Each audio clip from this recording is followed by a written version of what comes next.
Welcome back, fellow scientists. So I just finished grading the Beyond Mendel worksheets, and some of you did really well and some of you didn't.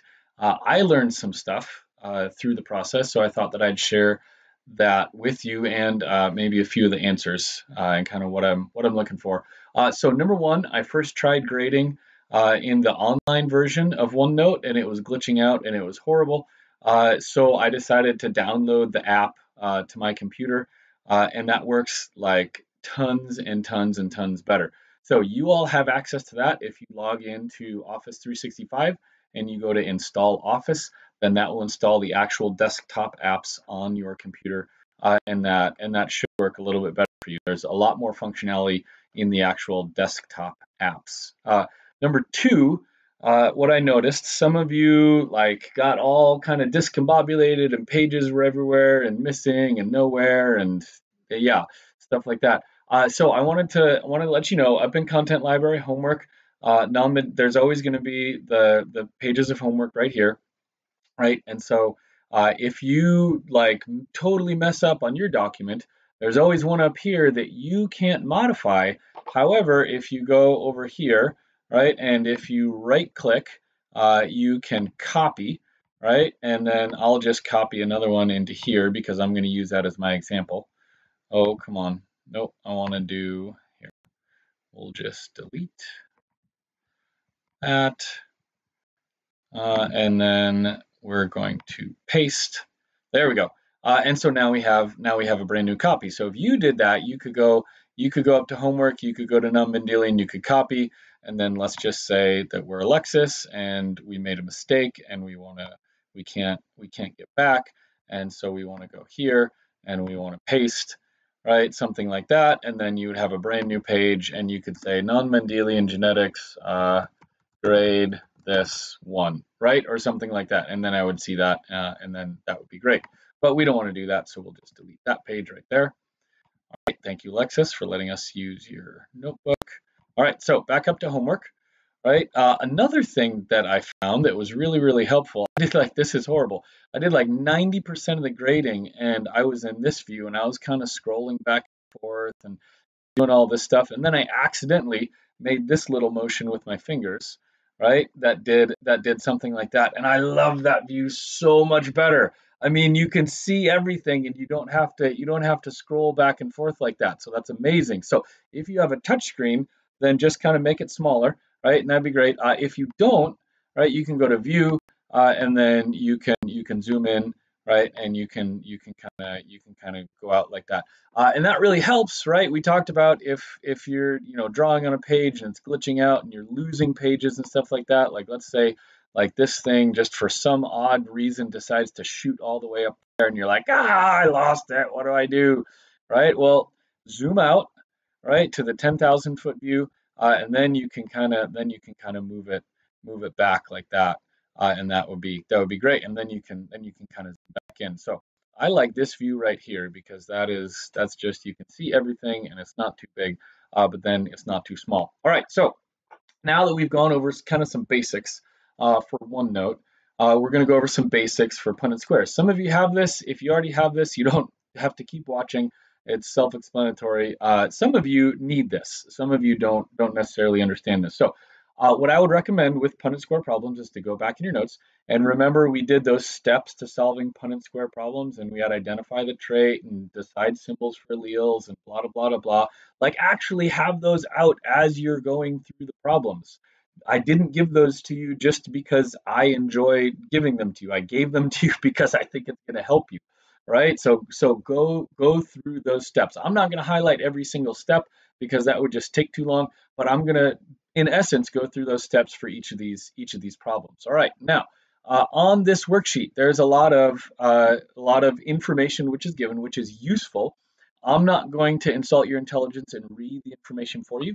I'm going to trust that you are mature students and you know that if I give you something to read, it's good for you to read it. Okay, that's what mature students do. They actually read what the teacher tells them to. So here we go. Genotype, right? Remember that's alleles, is big R, big R.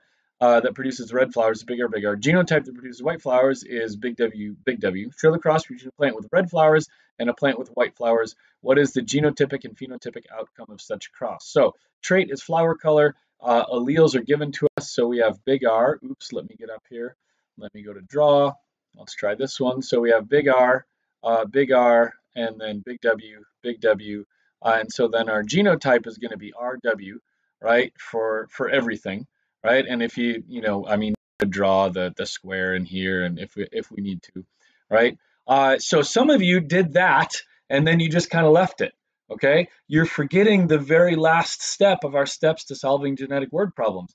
We need to go back and we need to actually answer the question. So the actual question is, what is the genotypic and phenotypic outcome of such a cross? So genotypic is alleles, right? So we would say it's 100% RW, right? And phenotype, that's what it looks like.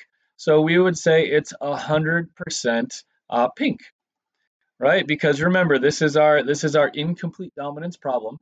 So we see a little blending, right? So we're going back. We're making sure to answer the question. All right. Next, show cross between two people with AB blood type. So again, there's information there. I'm not going to insult your intelligence. We're not going to read that together. I'm assuming that you've already read that, right? So two people with AB blood type. We have AB here. We have AB here. In this box, we're going to have AA. In this box, we're going to have AB. In this box, we're going to have AB. Box, we're going to have BB. All right, so we did that, right? Don't stop there though, right? We got to go and answer the question, what is the genotypic and phenotypic outcome of such a cross? So we're going to have one AA, two ABs to one BB, right? So that's the genotype, right? And then we're going to have one type A to two type AB, and then I'll just go down to this next line, to one type, TYPE, to one type B, right? Or we could say 25% type A, 50% type AB, 25% type B. So that's how we would do that. All right, sex linkage. We're keeping track of two things, but because they're on the X chromosomes, because the genes ride on the X chromosomes, we just need a 2x2 Punnett square. So you'll notice, right, that here in the stem, in the information, we're talking about red-green color blindness, right, muscular dystrophy, and hemophilia. So later on, right, we're going to see a problem about muscular dystrophy, and people are like, we never learned about this. Well, you read about it, right? Because mature students, good students, actually read what their teacher tells them to. So sample problem one, show the cross between a man and a woman. Okay, so we have a man who is XY, and we have a woman who is XX, as most men and women are. Let's see, from which parents do their sons get the X chromosome, and which parents do the females get the X chromosome? So we can fill this in, XX, XX, those are the females, XY, XY, right? So again, some of you did that, but then failed to answer the question. So sons get it from dad, sons from mom alone, and then daughters or females, we'll just use the wording that the question uses, females get their X chromosome from both, just like that. All right, and now show the cross between a hemophiliac man.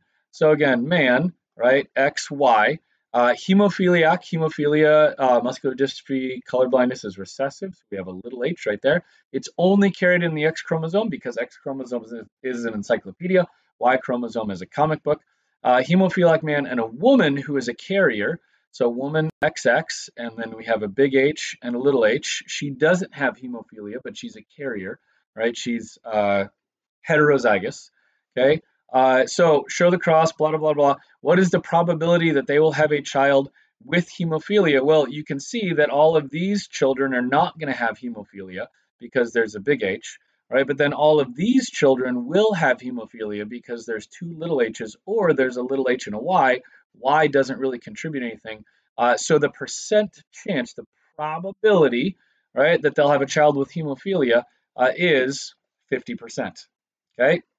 So those are the sample problems. Basically every other problem, like if you go back and if you do those things that I told you to do, sex linked traits, you got to have X and Y.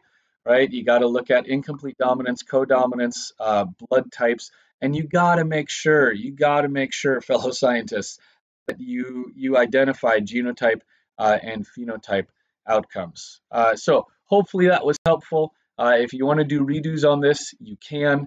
I believe that I locked the current thing that you did. So just like with anything else, right? You got to, on your own separate copy, you got to write down the question, you got to write down the answer. So you could just put that in homework as non-Mendelian corrections or something like that, and then send me an email just to let me know that you did that. So hopefully that was helpful. This has been Mr. Leo, and I will see you on the flip side.